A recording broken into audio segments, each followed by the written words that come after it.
और मैं आपको एक अपना एक बहुत ही एम्बैरेसिंग एक्सपीरियंस बताता हूँ लाइफ का, जो अगर पहले वाला संदीप होता, मतलब कि वो स्कूल वाला संदीप, तो वो बैठ करके रोता, चीखता, चिल्लाता। लेकिन ये जो कॉलेज वाला संदीप था, जो सीख गया था अपने ऊपर हंसना, उसने बड़ा एंजॉय किया, उसके लिए वो मज़ा था, मस्ती थी। आप में से कितने लोग बस में ट्रैवल करते हैं, भरी हुई बस में, जिन्होंने अच्छे से ट्रैवल किया है या पहले कभी किया है? ऑलमोस्ट सब ने। तो आप लोग बड़े आराम से रिलेट कर पाएंगे कि मैं क्या बोलने वाला हूँ। मैं कॉलेज से अपने घर आ रहा था एक बस के अंदर, और वो बस पूरी खचाखच भरी हुई थी। और बस में ट्रैवल करने की मेरे को सबसे ख़राब चीज़ ये लगती है कि उसमें जब बस पूरी तरह से भरी होती है तो सबके हाथ ऐसे होते हैं, और ज़्यादातर लोगों ने डिओड्रेंट नहीं लगाया होता। आप लोगों ने शायद ये प्रॉब्लम फेस करी होगी। तो हुआ क्या कि मैं ऐसी बस में ट्रैवल कर रहा, बस पूरी भरी हुई, और मुझे एक बड़ी अच्छी खुशबू आई, मतलब कमाल के एक परफ्यूम की खुशबू। और मैंने कहा यार ये क्या है, जहन्नुम में जन्नत दिख रही है, क्या है ये? मैं मतलब उसमें खो गया उस खुशबू में। और मैंने अपने दोनों तरफ देखा, मैंने कहा ये कहाँ से आ रही है? तो मैंने पहले इधर देखा, इधर से नहीं थी। उधर देखा तो मेरे पीछे लेफ्ट साइड में एक लड़की खड़ी हुई थी, और उसने परफ्यूम लगाया। ये लड़की के नाम पे वो करने वाली बात। और जैसे मेरी नजर पड़ी कि ये इस लड़की में से ये परफ्यूम की खुशबू आ रही है, तो मेरे फेस पे हल्की सी स्माइल आ गई। और ये स्माइल उस लड़की को देख करके नहीं आई थी, क्योंकि आप लोगों को बैकग्राउंड पता है, उसको नहीं पता था। ये स्माइल आई थी उसके परफ्यूम की वजह से, कि मैंने देखा और मैंने कहा कितना अच्छा परफ्यूम है। तो हल्की सी स्माइल आई, लेकिन उस लड़की को ये डाउट हो गया कि मैं उसको छेड़ रहा हूँ, मैं उस पर लाइन मार रहा हूँ। और वो बिल्कुल गुस्से से मेरे को घूरने लग गई, मतलब उसने गुस्से वाली मेरे को लुक दी, और मैंने फटाफट से अपना मुंह नीचे कर लिया। मैंने कहा भाई पिटना नहीं है तो मुंह नीचे कर लो, भीड़ यहाँ पे बहुत है, बहुत मारेंगे सब मिल करके। तो मैं अपना आराम से ऐसे ही खड़ा हुआ। उसके 10-15 मिनट बाद में, गर्मी बहुत ज़्यादा थी, गर्मियों का टाइम था, और मेरे फेस पे पसीना आया। तो मैंने क्या किया, अपनी जेब में हाथ डाला रुमाल निकालने के लिए। अब ध्यान से देखो मेरा हाथ कैसा है, क्योंकि मैं आपको बता चुका हूँ कि मेरी उंगली मुड़ती नहीं है। तो मैं गया, मैंने जा करके अपनी जेब में हाथ डाला, रुमाल निकाला, और जब रुमाल निकाल रहा था तो वो उंगली जा करके उस लड़की के पैर पे टच हो गई। उसके पैर पे टच हो गई। आपने वो कहावत सुनी होगी, कंगाली में आटा गीला। बिल्कुल ऐसे ही कुछ मेरे साथ में हुआ कि पहले ही मेरी पिटने वाली हालत थी, और ऊपर से वो उंगली जा करके उसके पैर पे टच हो गई। मैं रुमाल लेकर के चुपचाप अपने फेस पे आया, और मेरी हालत खराब। मैं मन ही मन सोच रहा, मैंने कहा भाई अब क्या करूं? दो ऑप्शन है मेरे पास में। एक तो ये है कि पलट करके इसको फटाफट से सॉरी बोल दूं, लेकिन उसमें एक रिस्क है कि क्या हो अगर उसको पता ही नहीं है कि उंगली मेरी थी इतनी भीड़ में।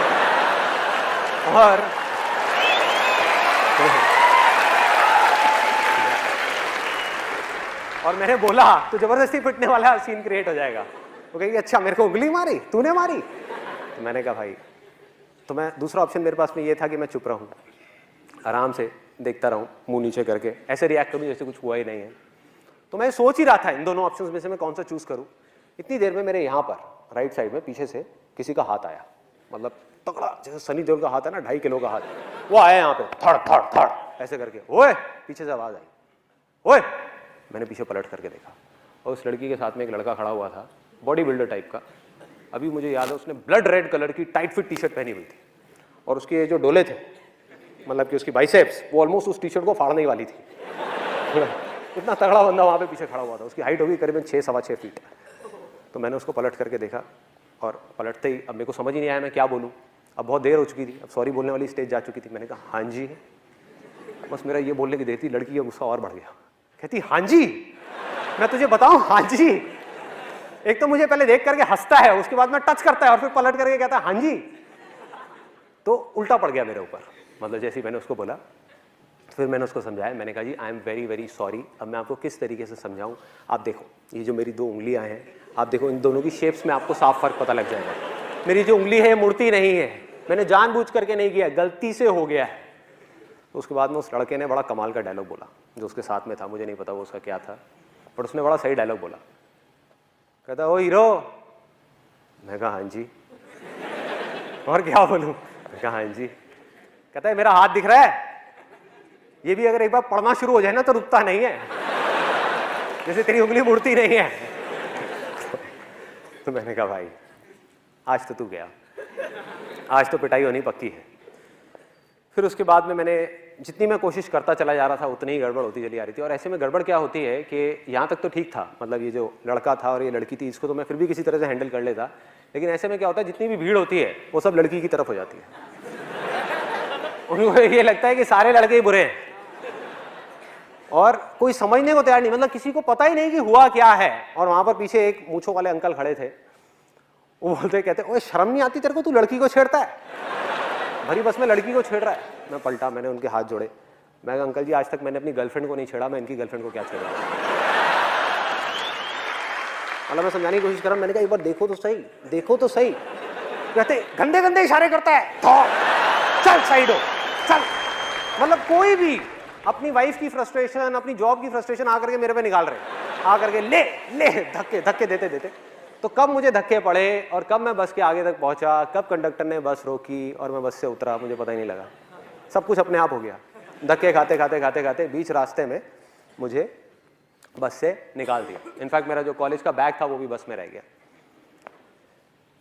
और मैं उतरा, और उतर करके अगर वो पहले वाला संदीप होता, वो स्कूल टाइम वाला, तो वो क्या करता, वो रोता, वो जा करके उस भगवान को बोलता, हे भगवान तूने मेरे साथ में क्या किया, मेरी तो कोई गलती भी नहीं थी, ऐसे पिट गया, ऐसे मेरे कपड़े फट गए, ऐसे ये सब हो गया। यही करता। और दूसरी चीज क्या करता, इस एक्सपीरियंस को, ये जो हुआ मेरे साथ में, इसको एक भयानक सपना समझ करके भूलने की कोशिश करता, ये भूल जाओ। और मजे की बात पता है क्या है, आप जितना भी किसी चीज को भूलने की कोशिश करते हो वो चीज उतनी ही याद आती है। हुआ है आप लोगों के साथ ऐसा?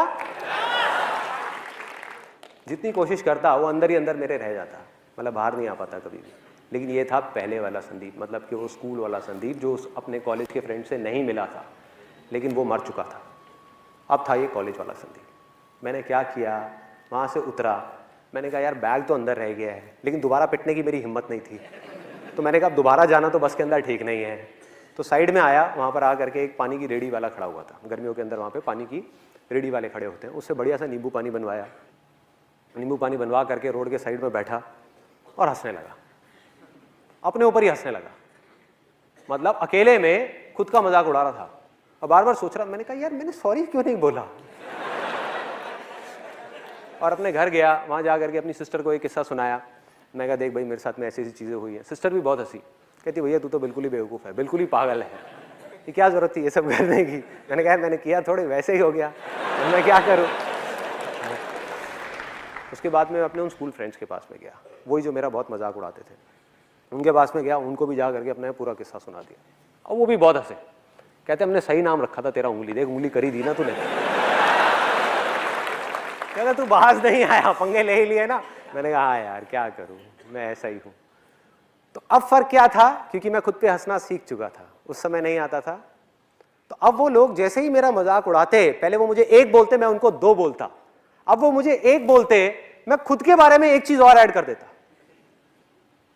वो कहते हैं हाँ वे उंगली। मैंने कहा हाँ यार तुम सही कह रहे हो, सही नाम रखा है तुमने मेरा, मैं हूं ही बेवकूफ, मैं हूं ही पागल। तो ये करते करते हुआ क्या, मजे की बात मेरे को अभी भी याद है, उनमें से एक लड़का जो मेरा सबसे ज्यादा मजाक उड़ाता था स्कूल टाइम में, उसने बोला, जब ऐसे ही कुछ देर तक ये चलता रहा, तो उसने बोला, कहता भाई संदीप तू बिल्कुल बदल गया है, तू तो बिल्कुल ही बदल गया है। और उसकी जो टोन थी ना बोलने की, वो खुशी वाली टोन नहीं थी। He was in a state of shock. वो सदमे में था कि भाई ये हुआ क्या इस लड़के को, वो सदमे में था। क्यों? क्योंकि उसकी पावर उसके हाथ से चली गई थी। सोचो किसी के हाथ में बहुत ज्यादा पावर हो और वो एकदम से चली जाए रातों रात, तो क्या होगा, वो कैसे रिएक्ट करेगा, वो शॉक में आ जाएगा ना, कहेगा भाई ये क्या हुआ है, ये हो क्या रहा है। क्योंकि उसकी पावर थी क्या, उसकी पावर थी मेरा गुस्सा। मुझे गुस्सा आता था और वो मुझे गुस्सा दिलाता था। मैं चिढ़ता था, वो मुझे चिढ़ाता था। मैंने चिढ़ना बंद कर दिया, अब वो किसको चिढ़ाएगा। सोचो, उसकी पावर गायब, उसके जोक्स फेल, पूरी तरह से फेल। मतलब वो कुछ भी कोशिश करता वो फेल, किसी को हंसी नहीं आती। उसके बाद में जो मैं अपने बारे में बोलता हूं उसमें ज्यादा हंसी आती। तो ये मेरा लाइफ का छोटा सा मैंने आपको एक्सपीरियंस बताया कि किस तरह से अगर हम अपने अंदर एक इतना छोटा सा चेंज लेकर के आ जाए तो किस तरह से हमारी लाइफ एक बिल्कुल ही अलग डायरेक्शन पे निकल जाती है। सोचो मेरे अंदर का गुस्सा मर गया, फ्रस्ट्रेशन गायब हो गई, दुख गायब हो गया, क्योंकि अब मुझे हंसने के लिए किसी और की जरूरत नहीं थी, टीवी देखने की जरूरत नहीं थी, खुद के ऊपर अकेले में बैठ करके हंस सकता था। कितना कुछ मिल गया छोटी सी चीज के थ्रू। और आपने भी शायद ये चीज नोट करी होगी कि जब मैं स्टेज पर होता हूं या वैसे भी रियल लाइफ में भी, कि किसी भी तरह का कोई भी जोक क्रैक करने में, चाहे कितने भी लोग बैठे हो, चाहे 10 लोग बैठे हो, चाहे 10,000 लोग बैठे हो, मुझे 1% भी दिक्कत नहीं होती। हुआ क्या है कि आज मुझे अच्छे तरीके से समझ आ चुका है कि मैं चाहे कैसा भी जोक क्रैक करूं, यहां पर कैसा भी, अच्छा हो या बुरा हो, एक चीज गारंटीड है, आप लोगों ने हंसना ही हंसना है।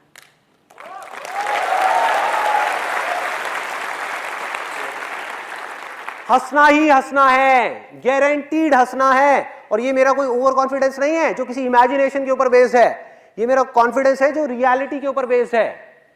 और मैं बताता हूं कैसे मैं ये बात बोल रहा हूं। मैंने कोई जोक क्रैक किया या कुछ बोला यहां पर आकर के, अगर आपको जोक समझ आ गया तो आप क्या करोगे? हंसोगे, उस जोक के ऊपर ठहाके मार मार के हंसोगे, खुल के हंसोगे। और अगर वो जोक समझ नहीं आया तो क्या होगा? तब भी आप हंसोगे। फर्क ये है कि आप मन ही मन मेरे जोक के ऊपर नहीं, मुझ पर हंसोगे कि कितना बेवकूफ आदमी है, ये तो पागल है बिल्कुल ही। मन ही मन आप हंसे ना, तो हुआ वो जो मैं चाहता था। मेरा मकसद क्या था? मेरा मकसद क्या था? ये नहीं था कि आप मेरे जोक के ऊपर हंसो, ये था कि आपकी जिंदगी में थोड़ी सी खुशी आ जाए, बस।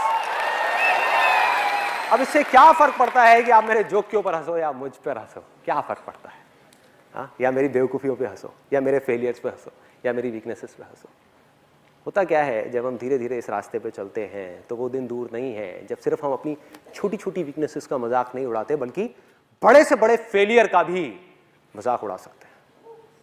बड़े से बड़े फेलियर का सोचो, ये क्या है?